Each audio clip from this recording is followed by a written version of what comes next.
Сәлем достар, сіздермен бірге салауатты өмір каналы. Диетологтардың пайымдауынша, адамның жан дүниесінің жағдайы, көңіл күйінің қандай болуы 30%-ға оның қандай тағам жейтіндігіне тәуелді екен. Сонымен қатар олар адамның тәбетін ашып, көңілін сергітетін тағамдар бар екенін де айтып өтті. Бұл тізімнің көшін бастап тұрған шоколад деп ойладыңыз ба? Әрине, шоколад адамның ағзасында эндорфин, басқаша айтқанда бақыт гормонын бөледі. Бірақ ол адамның көңілін көтере алады деген қате түсінік.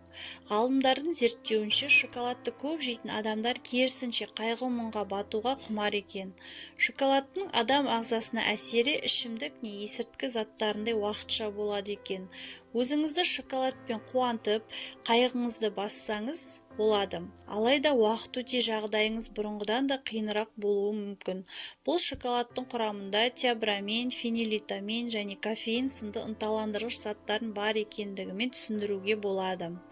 Сондай-ақ шоколадта марихуананың құрамында бар каннабиноид деген химиялық қосылыстар бар.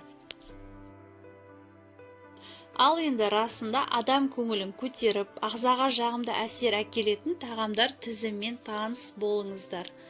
Қызыл балық. Қызыл балық тек қана осы тағамда май ерітетін А, Д және Е витаминдерінің жиыны бар. Сонымен қатар қызыл балықта есеңгіреумен күресуге көмектесетін омега-3 май қышқылдары бар. Екінші, банан. Банан бұл тропикалық жеміс қуану, масаттану, аяқ астынан пайда болған бақыт сезімін оятатын алкалоид хормон құрамдас бөлігіне ие. Ал құрамындағы А, В дәрумендері және калий шаршауды басады. Адамның көңіл күйін көтеретін үшінші тағам бұл бадам. Бадам құрамында қорқыныш пен шаршаудан қорғайтын фолий қышқылы бар. Ал бұл жаңғақтағы рибофлавин және магний қуаныш гормонын синтездейді.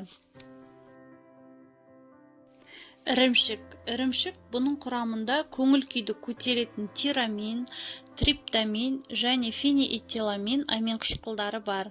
Сондай-ақ оның құрамындағы В тобының дәрумендері табиғи тыныштандырғыштар болып табылады. Сондықтан күнделікті өміріңізде ірімшікті жеп тұрыңыздар. Көңіл күйді көтеретін тағамдардың арасында шемішке бар. Шемішке олардың құрамында біздің жүйкемізді қатайтатын В дәрумендер тобы болады. Сонымен қоса шемішке құрамында жыныстық құмарлықты оятатын мырыш бар. Сондықтан күнделікті өміріңізде шемішке шағып жүріңіздер. Егер сіз сау және табысты болғыңыз келсе, салауатты өмір салтын ұстаныңыз. Күнделікті өмірде таза ауада серуендеп, дұрыс тамақтаныңыз.